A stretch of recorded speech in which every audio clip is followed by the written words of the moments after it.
Mtini na jamii ya Mathayo, ambao watumishi wako hawa waliokuja kutoa shukrani kwa ajili ya watoto wao kufanya vyema na wajukuu kufanya vyema kwa mtihani wa kidato cha 4 na kutoa sifa kwako kwa kutambua wema wako kwao na hasa wanapojiweka watu kwa utumishi wako. Tunaomba kwamba utawapaka mafuta ya Roho Mtakatifu ili kwamba katika huduma watakaye kutolea kanisani na kwa wote walio na mahitaji kwa jina lako ilete utukufu kwako. Bariki kutoka kwao na kuingia kwao tangu sasa na hata milele. Amen. Keti chini tafadhali, niseme katika Zaburi ya 116 mstari wa 12 mpaka 14, Biblia inasema, nimrudishie nini Mungu kwa ukarimu alionitendea?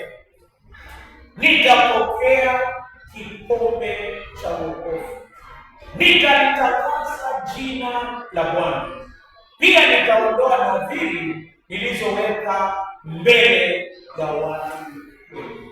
Mambo ambayo Mungu alikufanyia si mambo ya kawaida. Watoto kupata mark ya juu A-, B+ ni jambo la kushukuru.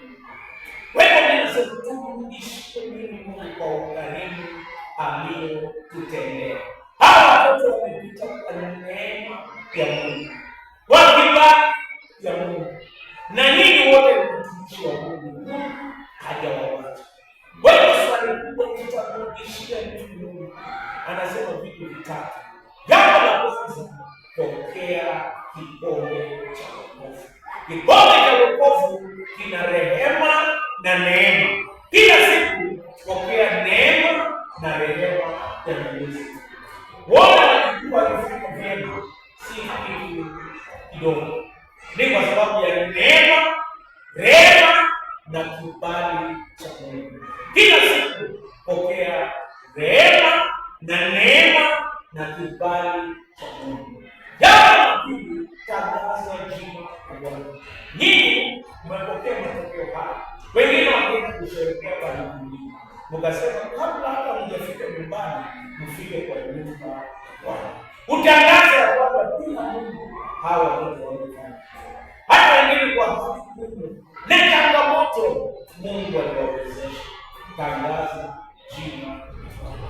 Jambo la mwisho, ondoa nadhiri ambayo ni Mungu kwa roho yako wa kufanya vizuri utafanya. Timiza kwa wakati ambao Mungu ataweka rohoni mwema. Mungu wa amani awabariki.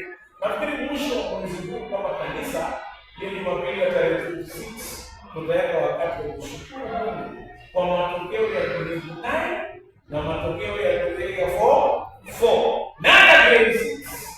Nafikiri tarehe 26 tutafanya mambo haya. Lakini sifa zetu kwa Mungu leo ni kwa Mungu. Nataka tuje mbele za Mungu tuambie, "O Jehova, Mungu, umebariki watoto wetu." Tunaweza kuja hapa mbele, tuweke mbele za Bwana tukimshukuru Mungu na kuombea watoto karia ambao wanataka kufunguliwa, wafarikiwe na waende mbele kwa jina la Mungu Baba, Mwana na Roho Mtakatifu. Amen.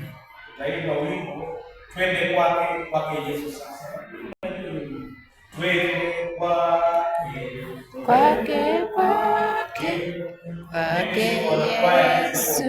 sasa. Lakini tutaimba jamii